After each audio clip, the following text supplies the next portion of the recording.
السلام علیکم، میرے چینل کو سبسکرائب اور لائک کیجیے۔ تم جو ہے زندگی میں کیس نمبر 41۔ مجھے 5 سال ہو گئے ہیں پولیس سروس میں۔ ایک نظر میں پہچان لیتا ہوں کہ سامنے والا جھوٹ بول رہا ہے اور تم اس وقت جھوٹ بول رہی ہو سلے۔ عادل نے اس کا چہرہ اپنے دونوں ہاتھوں میں لیتے ہوئے کہا تو اس کی آنکھوں میں نمی ابھری۔ میں کسی کو بھی کھونا نہیں چاہتی عادی، نہ اپنے بھائیوں کو، نہ تمہیں اور نہ ہی کسی اور کو۔ ایسا کچھ نہیں ہوگا، تم بتاؤ کون تھا؟ عادل نے اس کی آنکھیں صاف کی۔ آؤ میرے ساتھ۔ امثال نے گہری سانس لیتے ہوئے اس کا ہاتھ پکڑا اور عدید کے کمرے کے باہر جا کر رکی۔ اجازت ملنے پر اندر داخل ہوئی۔ تمہیں جاننا ہے نا کہ اس سب کے پیچھے کون ہے؟ ڈریسنگ ٹیبل کے سامنے کھڑے عدید کے سامنے رکی۔ ہاں بتاؤ کون ہے؟ ایسے نہیں بتاؤں گی۔ پھر؟ عدید کے پوچھنے پر امثال نے اس کا ہاتھ اٹھا کر اپنے سر پر رکھا۔ کھاؤ میری قسم کہ تم دونوں کچھ نہیں کرو گے، اسے ہاتھ تک نہیں لگاؤ گے۔ امثال کی بات سن کر عدید نے اس کے سر سے ہاتھ ہٹایا۔ ایسا ممکن ہی نہیں۔ عدید، تم مجھے منع کر رہے ہو۔ امثال نے اپنا سب سے بڑا ہتھیار، آنکھوں میں موٹے موٹے آنسو بھرے تھے جہاں وہ بے بس ہوا تھا۔ اچھا ٹھیک ہے، تمہاری قسم، کچھ نہیں کہوں گا۔ یہی قسم تم پر بھی لاگو ہوتی ہے ایس پی صاحب۔ اس نے بھی سر ہلا کر حامی بھری۔ بہرام شاہ، تو اسے پتہ چل گیا کہ اس دن تم نے اسے اغوا کیا تھا؟ عدید نے پوچھا۔ نہیں، یہ اور بات ہے۔ اور کیا بات؟ عادل نے پوچھا۔ ابھی نہیں بتا سکتی۔ اور تم دونوں نے مجھ سے پرومس کیا ہے کہ اسے کچھ نہیں کہو گی۔ اگر وعدہ خلافی کی نا تو عدی میں بتا رہی ہوں، میں خود کو شوٹ کر لوں گی۔ اس کی بات سن کر بے یقینی سے دونوں کی آنکھیں پھیلی تھیں۔ سلے کیا کہہ رہی ہو؟ عدید نے حیرت سے اسے دیکھا تو اس نے دونوں کو پکڑ کر کاؤچ میں بٹھایا اور خود ان کے سامنے نیچے گھٹنوں کے بال بیٹھی۔ میں نہیں چاہتی کہ دو خاندانوں میں دشمنی پیدا ہو۔ میں جانتی ہوں اگر وہ آپ کے ہاتھ لگا تو آپ اسے مار دیں گے۔ بدلے میں ان کے گھر والے آپ کو نقصان پہنچائیں گے اور یہ سلسلہ لمبا چل نکلے گا۔ میں آپ میں سے کسی کو بھی نہیں کھونا چاہتی عدی۔ اگر تم میں سے کسی کو بھی کچھ ہوا نا تو میں مر جاؤں گی، نہیں رہ پاؤں گی۔ پلیز تم سمجھو نا مجھے۔ امثال نے روتے ہوئے اس کے گھٹنوں پر سر رکھا۔ اچھا ٹھیک ہے، میں کچھ نہیں کروں گا، تم رو نہیں۔ اٹھو یہاں سے۔ کتنی بار کہا ہے کہ میرے سامنے یوں نیچے مت بیٹھا کرو۔ عدید نے اس کے آنسو صاف کرتے ہوئے اٹھا کر اپنے ساتھ بٹھایا تو اس نے عدید کے کندھے پر سر رکھا۔ اور اگر وہ دوبارہ آیا تو؟ عادل نے اپنا خدشہ ظاہر کیا۔ تو آئی پرومس اس بار خالی ہاتھ نہیں جائے گا۔ ایسا سبق سکھاؤں گی نا کہ ساری زندگی نہیں بھول پائے گا کہ کسی امثال شاہ سے پالا پڑا تھا۔ امثال نے دانت پیسے جیسے دانتوں کے نیچے بہرام شاہ ہو۔ ریئلی؟ عدید، تم مجھے اچھے سے جانتے ہو پھر بھی کہہ رہے ہو؟ اس جیسے کئی سیدھے کر چکی ہوں۔ وہ تو پھر ابھی بچہ ہے۔ امثال نے اس کے کندھے سے سر اٹھا کر کہا تو وہ ہنس دیا۔ اچھا، میں نے تمہاری بات مانی ہے، اب تمہیں میری ایک بات ماننی ہوگی۔ عدید اٹھ کر الماری کے پاس آیا۔ میں نے صحیح کہا تھا، جہاں مجھے ہونا چاہیے وہاں تمہارے بھائی ہوتے ہیں۔ عادل کا اشارہ اس کے عدید کے کندھے پر سر رکھ کر بیٹھنے کی طرف تھا۔ عادل کی بات سن کر اس نے جلدی سے عدید کی طرف دیکھا جو الماری سے کچھ ڈھونڈ رہا تھا۔ سمجھ گئی ہو یا کھل کر بتاؤں؟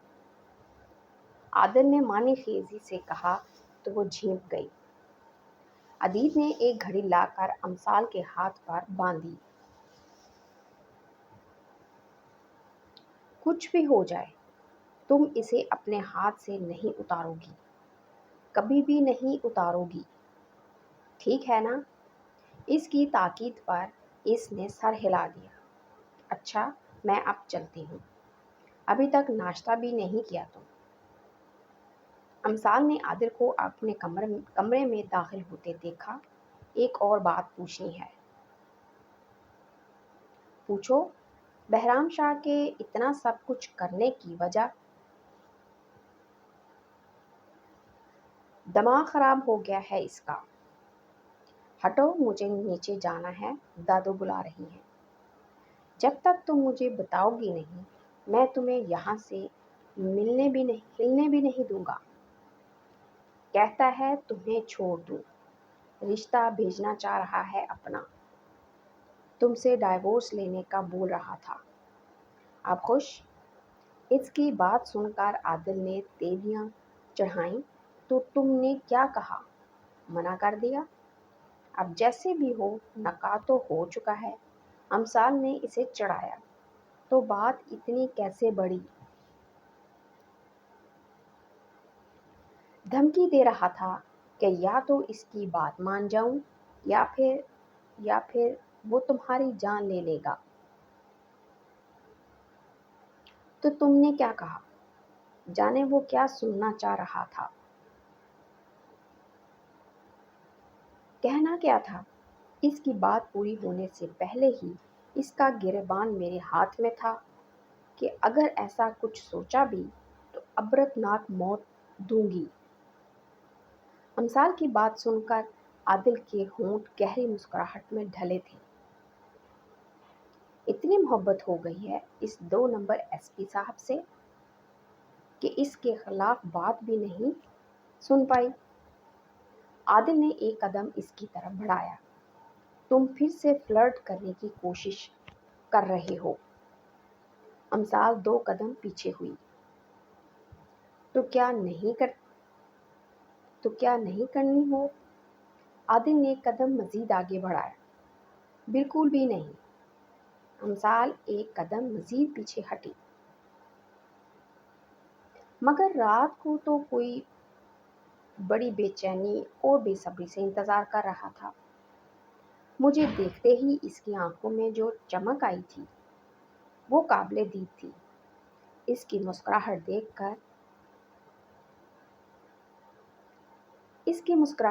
کر شرمانے کو جی چاہ رہا تھا۔ عادل نے اس کو پکڑ کر اپنے پاس کیا۔ تم واقعی مشن پر گئے تھے نا؟ تمہاری حرکتیں دیکھ کر مجھے شک ہو رہا ہے۔ جب سے آئے ہو اسی طرح کی الٹی سیدھی باتیں کر رہے ہو۔ امثال نے اپنا ہاتھ چھڑانے کی کوشش کی۔ پتہ نہیں یار، مگر دن بدن عزیز ہوتی جا رہی ہو۔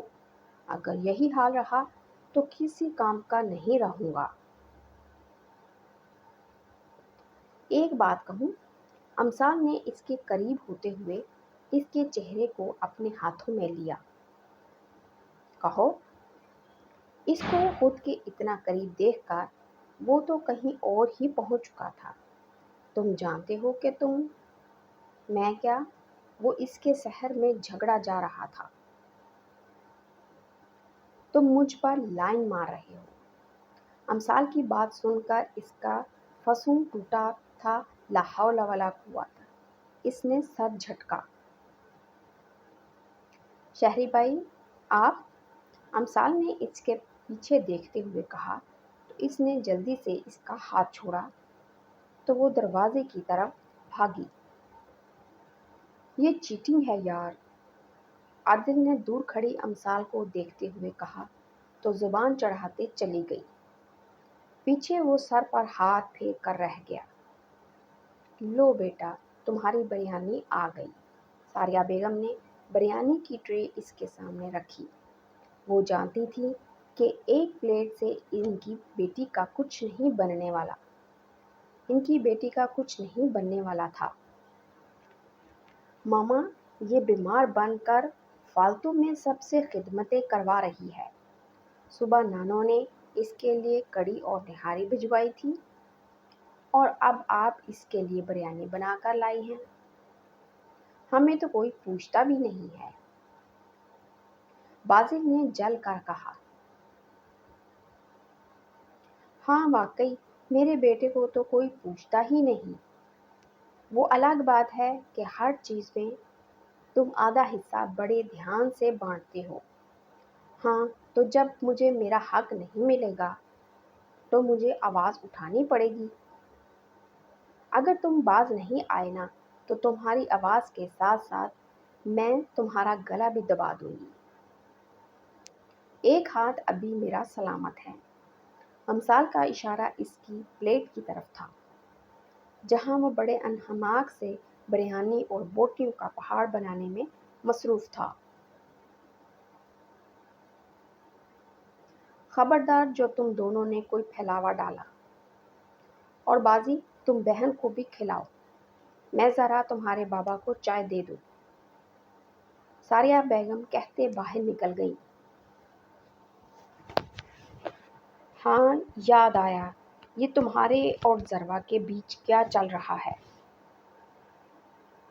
کچھ نہیں یار، وہ کچھ دن پہلے میرے پاس آئی تھی کہ اسے بھی یونی میں ایڈمیشن لینا ہے تو عادل بھائی سے پرمیشن دلوانے میں اس کی ہیلپ کرے۔ اچھا، اور یہ موبائل کا کیا چکر ہے؟ اور تم اس سے رابطے میں کیوں تھے؟ وہ کہہ رہی تھی کہ اسے بھی موبائل رکھنے کا شوق ہے مگر عادل بھائی رکھنے نہیں دیتے تو میں نے اسے لا دیا۔ لے تو نہیں رہی تھی مگر میں نے کہا کہ یہ میں نے نہیں سلے نے دیا ہے، کوئی پوچھے تو تمہارا نام لے دے۔ اور جہاں تک رہی رابطے کی بات، تو اس دن میں نے تمہیں کال کی تھی لیکن تمہارا نمبر آف جا رہا تھا تو میں نے اسے کہا کہ تم سے بات کروا دے۔ اچھا بس، اور تو کوئی بات نہیں؟ امثال نے اسے پرکھتی نظروں سے دیکھا۔ نہیں، اور کیا بات ہوگی بھلا؟ صحیح، مجھے نا تمہیں کچھ بتانا تھا۔ وہ کچھ دن پہلے بابا کی پھوپھو آئی تھیں ذروہ کا ہاتھ مانگنے اپنے پوتے کے لیے۔ امثال نے سرسری سا انداز اپنایا۔ اچھا؟ امثال نے سر ہلایا۔ ویسے سلے، میں کہہ رہا تھا کہ کیوٹ اور معصوم سی ہے، آگے تم دیکھ لو۔ بازل نے ادھر ادھر دیکھتے ہوئے کہا تو وہ کھلکھلا کر ہنسی۔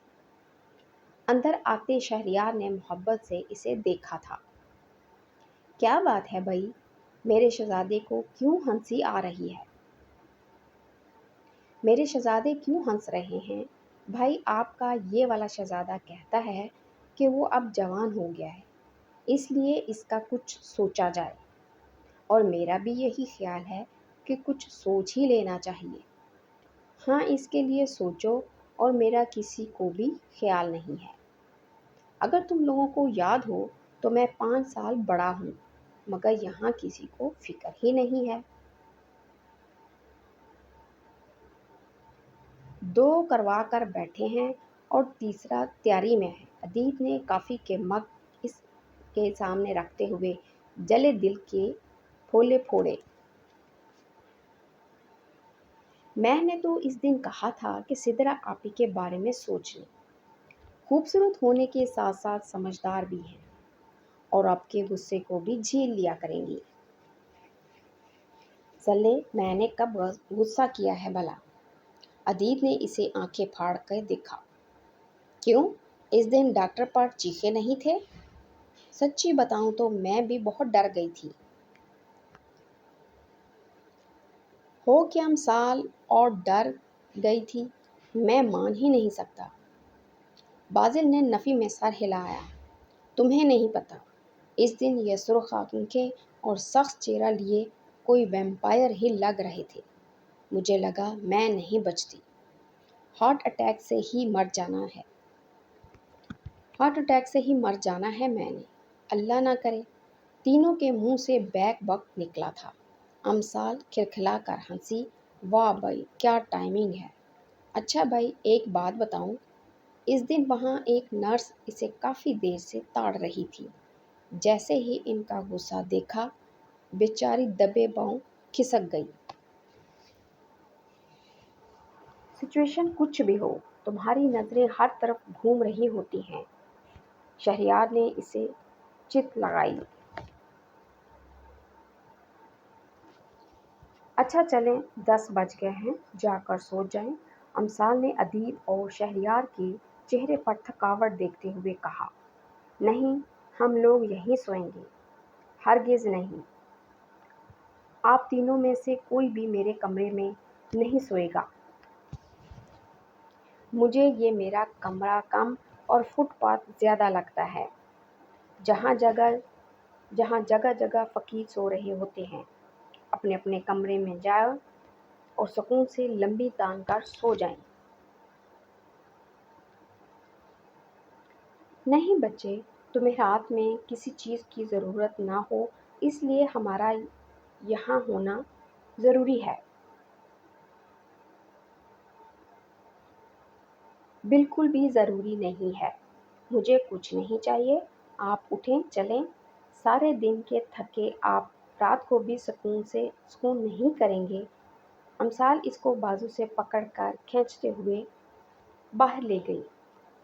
پیچھے وہ دونوں منہ کھولے انہیں دیکھ رہے تھے۔ کتنی طوطا چشم لڑکی ہے، یہ کیسے ایک دوسرے سے لاڈ کرتے ہوئے ہمیں ایسے نظر انداز کر گئے ہیں، جیسے ہم یہاں ہوں ہی نہ۔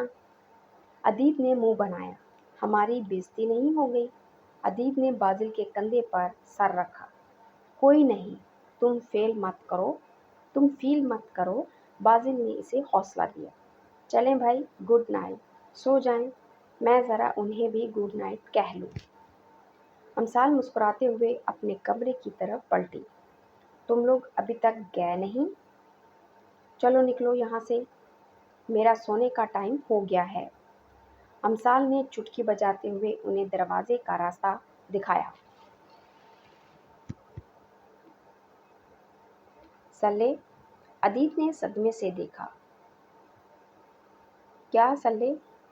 چلو چلو شاباش۔ وہ دونوں منہ لٹکائے باہر کی طرف بڑھے تو امثال انہیں روک کر باری باری دونوں کے گلے لگی اور گال چومے۔